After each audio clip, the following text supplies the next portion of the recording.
Just wanted to show you the go-kart that I built. The front half is a Yerf dog and the back half is off of a four-wheeler. It's got a Predator 670 on it. I haven't done anything to the engine except put this this Chinese exhaust on there and kind of got some flex pipe coming out of there. Cut the exhaust off of the stock muffler and put the flex pipe on. I welded it. I should have just hose clamped it, but it's together. It works good like that. And it's got a Comet Duster 94. It's a 94 driven, and the drive pulley is also a 94. I think it's a 90D. It's got 20-inch tires on it.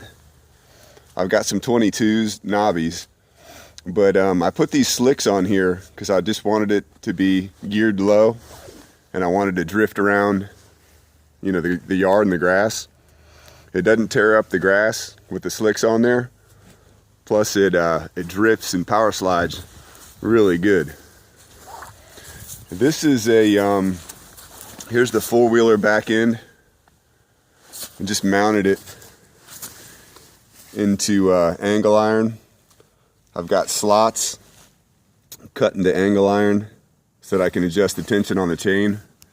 That's a 530 chain. It's about 14 inches across. The sprocket's about 14 inches across. It's a roller, just a 50 roller chain sprocket, 70 teeth. I had to drill it all out to get it to mount on that sprocket, and I cut all the holes out to lighten it up. It's still, I think it still weighs 10 pounds. It's massive. And this is a 3/4 inch jack shaft on there. Got a 9.2 sprocket on there. This is the smallest one I could get that would fit on there. And with these 20-inch tires, I've got, you know, like 2 to 3 inches of clearance. So I mean, this is definitely for, you know, flat surfaces, just messing around.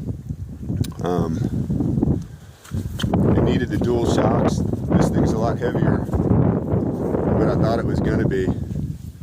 Those shocks, one of them's adjusted for 1,000 and one of them's 1,200. They're just cheap shocks. So if that's as accurate as that is what they are. This was one of those 2-seater Yerf dogs with those bucket seats in them. And I put this go-kart seat in there and reinforced the frame, welded it all together.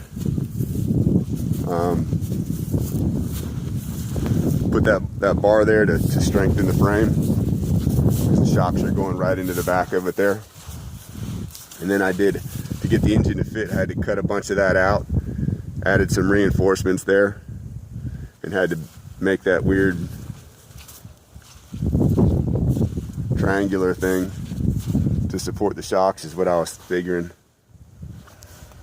But yeah, just welded up the four-wheeler back in to this go-kart. This front part here is, I stretched the front out 7 inches. So those front arms are 7 inches longer. And then I cut and did the same thing with these. Found a bar that would fit over those and welded it. And same with this. And had to reinforce the spindles. Not sure how good that's coming out there. Little gas tank there. I did have a fuel pump on the gas tank, but the extra fuel was just running out of the carburetors, so it doesn't need it. Once the fuel line is filled up, the pulse pump that's on there is more than plenty. That's one of those 1.3 pound featherweight lithium ion batteries that cranks this thing up no sweat. So I'm going to go ahead and crank it up. I know the footage isn't going to be all that great, because I'm going to be filming and driving at the same time. I remounted those pedals too. They were just in a bad spot. And I stretched them out as far as I could.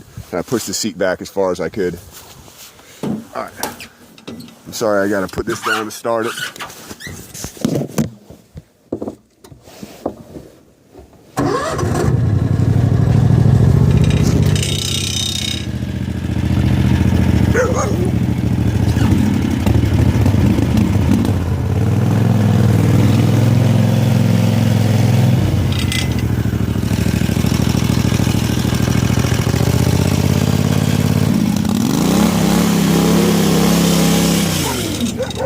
It's all over the place. It's a madman.